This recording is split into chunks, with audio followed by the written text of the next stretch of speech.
Uh, right. And so it's creativity is almost like, oh, because you hear people say, oh, I'm not really that much of a creative Well, that's, person. you know what, honestly, it is such a ridiculous excuse because creativity is not like eye color or height.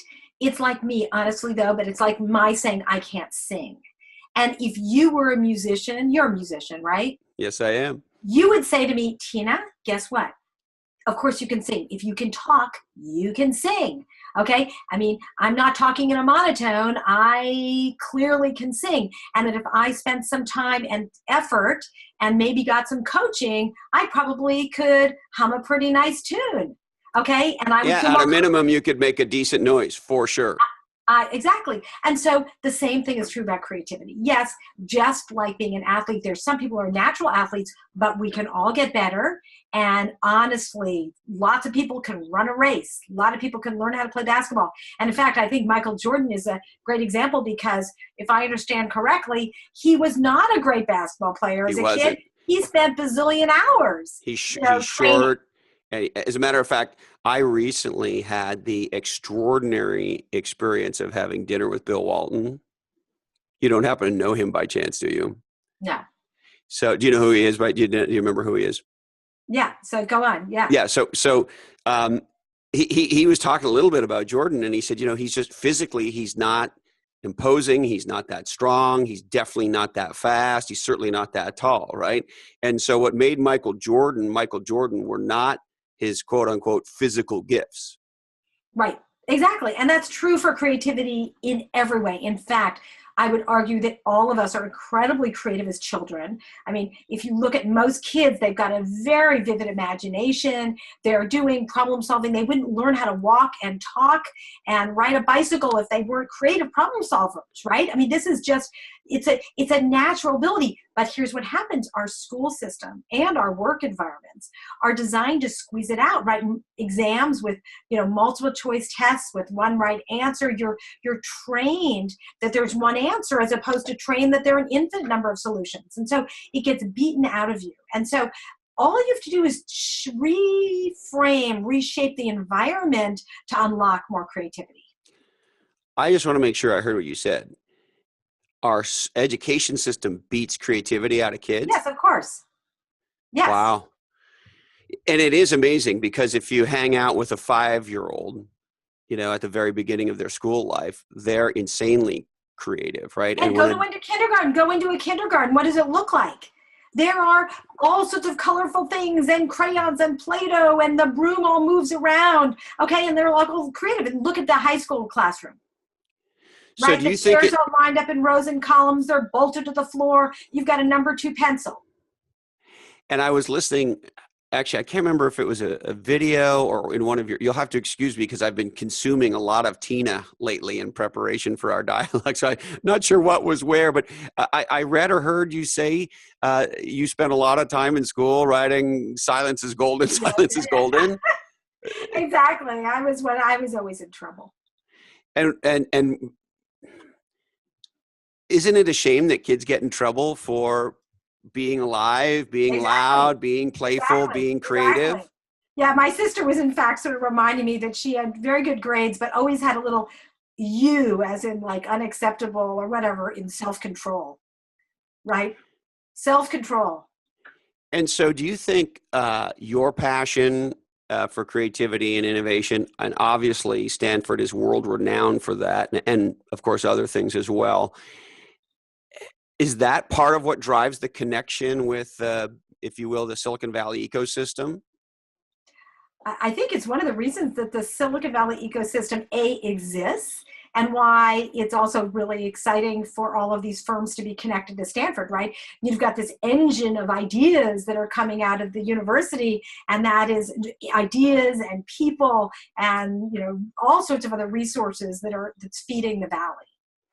Yeah, and sometimes it can feel to me as a immigrant to Silicon Valley that Sand Hill Road is almost an extension of Stanford in some ways. Well, and in fact, the interesting thing is, as I said, you're right, Stanford feeds the Valley, but the Valley feeds Stanford, right? So we are blessed to have incredible people like you know, coming to our classrooms. We've got lots of mentors, lots of guest lecturers, lots of, you know, people donating money and time and helping the students find special, interesting summer internships. So you've got this really rich environment that is very much like, if you think of it like a rainforest. You've got a very diverse environment where lots of experiments take place. Yeah, and you also seem to do, and I know other universities do it as well, and I have a little less exposure to them than I do to Stanford, but Stanford, you guys seem to do such an incredible job with the Peggy Burks of the world, right? Or the Ann Miracos of the world, reaching out to legendary people in the Silicon Valley area who have deep expertise in a particular area, and bringing them in as, do you call them guest lecturers or visiting professors, or They're all different types of roles, yeah. So, but they come in and teach in one form yeah. or another, and so it seems like there's this revolving door of people who aren't classically trained educators who have a pretty deep involvement. Is that really what's going on? Oh yeah, and the thing is that people like Peggy and like Anne and like you are eager to come back. I mean, first of all, what an honor to come be invited, but also, you know, with a little bit of time, you can end up really having a big influence on these young people who are hungry for real life experiences. In fact, I think one of the things that we can do as a result of this is give students living cases, right? One of the things I do in my classes is I take the students to companies, and they will sit down with the leadership of a company, and the company say, okay, this is what we're doing. This is the problem we're grappling with today. How might you solve this problem? And so the students get to see, wow, this is a real problem in a real company, and how would I deal with it? And not only do they get to then get some feedback on their ideas, but they gain the confidence that, hey, I could probably do this too. The other thing I think happens, and obviously you know way better than I do, I think many of us, it was certainly true and still true for me today, it makes a giant difference to see people who've achieved the kind of things that I would like to achieve. Either in the direct fields that I'm interested in or close enough for rock and roll. Because when we see legendary people on TV or in the media or on the internet, it can be easy to sort of say, oh, well, that's, that person who won a Nobel Prize, or that person who's an amazing athlete, or that person who's, Mark Zuckerberg on the cover of all these magazines. But yet when you take someone out, in the example you're giving now, to a company, and they get to meet great engineers and great marketers and of course great entrepreneurs and executives, and they see that they're regular people grappling with these big ideas. At least what's happened for me in the past is you go, oh, wait a minute, that person doesn't look that different from me. They probably pooped today.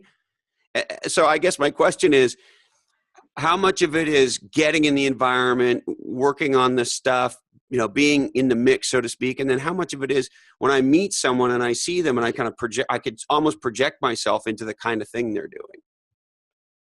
Yeah, well, I think one of the things that's super, super important that you brought up is that having role models is one of the most powerful things that influences you, right? So by being in an environment where there are a lot of people who are doing interesting things, and you can meet them and talk to them, and they look like you and they sound like you, and they might even share the things that they've done that didn't work, right? And you go, wow, you're just like me. It gives me the confidence to do it too. And I think one of the problems, and this is a huge issue, so I get a chance to travel around the world and meet with people in other very, very different ecosystems. Here's a problem. They use Silicon Valley as their example. But then what happens as a result of that is people go, well, I'm not in Silicon Valley, and I don't look like those people or sound like those people, or they're not my friends. Therefore, it feels really foreign. I really encourage people to celebrate the local entrepreneurs, and there are local entrepreneurs everywhere, honestly. But people are blind. They don't even look at them because the newspaper loves to celebrate these, Silicon Valley entrepreneurs. They're not celebrating the ones that are in other places. And so you're absolutely right. Having really a great local role models is critical.